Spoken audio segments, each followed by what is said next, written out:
So I'm going to try this again since when I went live, everything was broken and garbled. So to recap, the USA Today came out with an article describing the conditions of sailors and Marines who are currently deployed on ships to the Middle East. They are obviously actively taking part in the conflict between the United States, Israel, and Iran. What is disturbing is family members are getting pictures and notes from those sailors saying that the ships are running out of food. If you go to the article, you will see what these guys are being rationed for meals. I predicted this a while ago, especially when I saw that the bases in the Middle East had been attacked, because as an officer in the United States Navy and the United States military, you are taught amateurs think tactics, professionals think logistics. War is not just things blowing up, armaments, taking over land, etc., taking over water, etc. It is the sustainability of your forces. Can they remain on station long enough to reach your objectives? Well, to show you how amateur hour everything that's happening is with the current Secretary of Defense or Secretary of War, whatever he wants to call himself, Pete Hegseth, they have not defined objectives and they have not been able to sustain logistically on station. So now sailors and Marines are rationing, okay? People who received care packages before this started are now taking their care packages and dividing it up amongst the crew because they are running out of food, okay? Understand, the United States Postal Service delivers mail to ships. Usually on deployment in that area, you get a replenishment of mail, food, all that about once a week. All of the mail service has been suspended since this conflict has started. That is a decision that the Secretary of War has made. Now, granted, it's probably because there's no place to store mail. There's no place to store the stores that ships receive, because a lot of those places have been attacked or are subject to further attack. Again, there is no way that the President of the United States, Donald Trump, and the Secretary of Defense, Pete Hegseth, probably thought this through. Some of us who have deployed multiple times there understood what happened the first 48 hours when those bases got hit.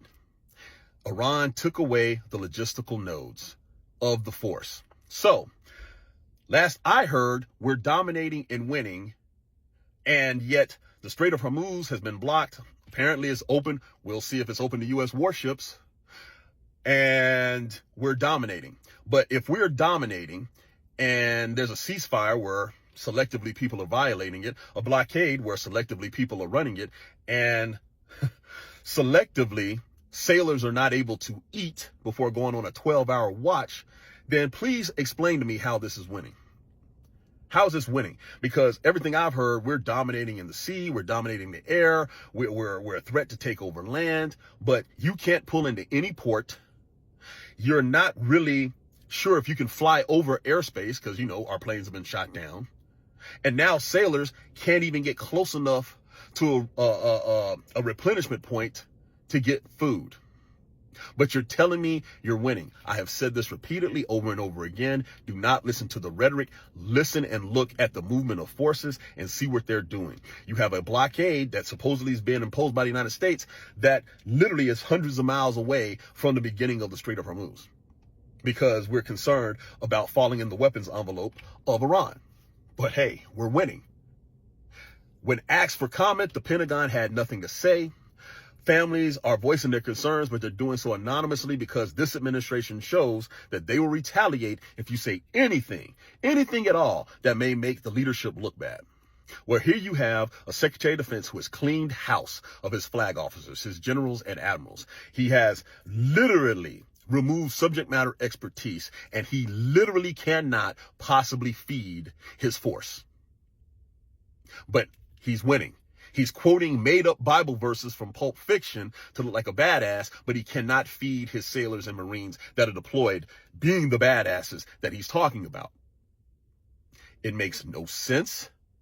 Congress needs to immediately get involved. The House Armed Service Committee, the Senate Armed Service Committee, the subcommittee for sea power, and both of those bodies need to call an emergency meeting now, because there's no way in hell Congress has been briefed on the status of these sailors and Marines that are on deployment.